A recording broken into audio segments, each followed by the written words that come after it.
You sit down after work, pick up the controller, and open the game you used to enjoy.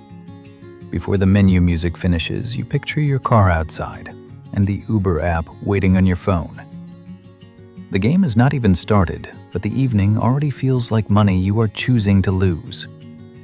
That is what makes this different from simply losing interest. You still understand why games, anime, and long series used to matter to you. But now, when you try to enter that world, another calculation appears beside it.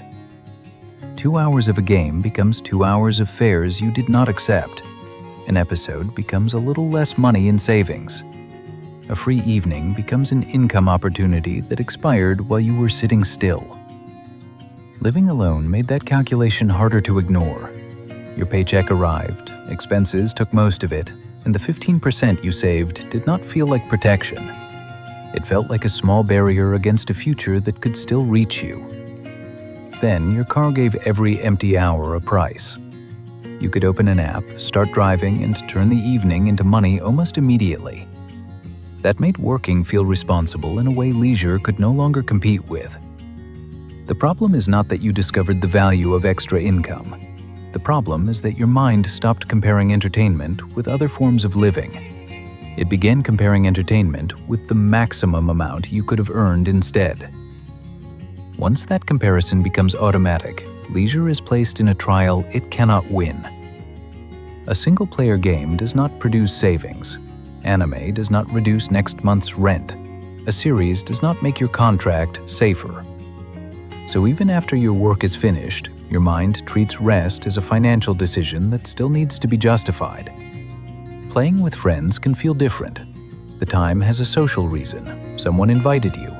The session usually has a beginning and an ending. You are not alone with the feeling that you personally chose to waste the evening.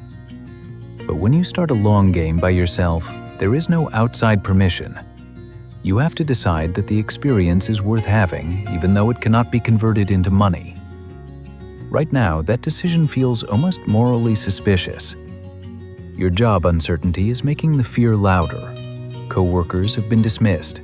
Changes involving AI have made the future feel less predictable.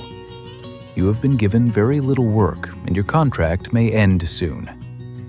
Under those conditions, driving more is not irrational. Building savings can be a sensible response to a real threat. But the threat did not create this rule.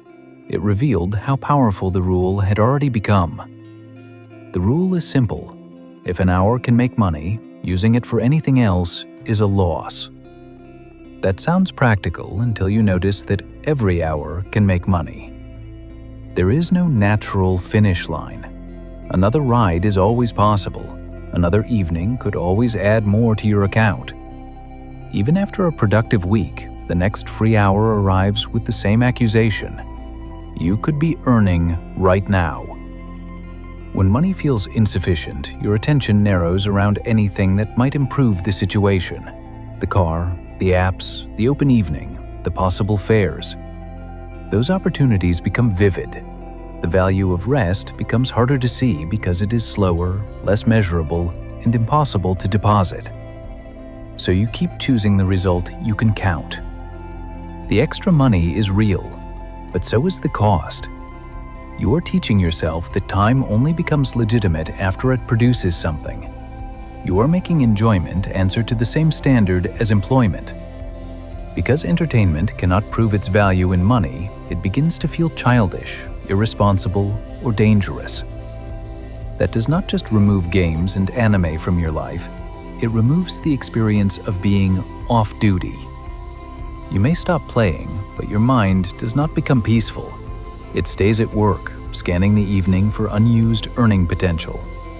Even when you do not drive, you can spend the night calculating what you could have made. Your body is home, but the hour is still being managed like a shift. Here is the harder truth. You cannot create a sense of enough by refusing every activity that does not increase the number in your account. Without a defined threshold, more work will keep giving you temporary relief while making the next unmonetized hour feel even more expensive. The habit meant to create security can begin making security psychologically impossible. This does not mean you should ignore your contract situation, stop driving, or pretend that 15% savings must feel sufficient. It means you need to separate a financial plan from a permanent state of financial alert. A plan has a number. It has working hours. It has a reason for the extra driving and a point when the shift ends. Alertness has none of those things. It looks at every open hour and asks why you are not selling it. You may need to decide in advance how much extra income you are trying to earn each week, rather than letting guilt decide every evening. You may need to protect a small block of time from monetization, not because rest will secretly make you more productive, but because a life cannot be reduced to the income it could theoretically generate. At first, that time may not feel relaxing. You may play for 30 minutes and still hear the calculation. The goal is not to force yourself to enjoy everything you used to enjoy. The goal is to stop treating guilt as proof that leisure is irresponsible. You can take your financial risk seriously, but you also have to admit when preparation has become a rule that no amount of preparation can satisfy. So tell me, when you finally have a free evening, what is the first useful or profitable thing your mind says you should be doing instead?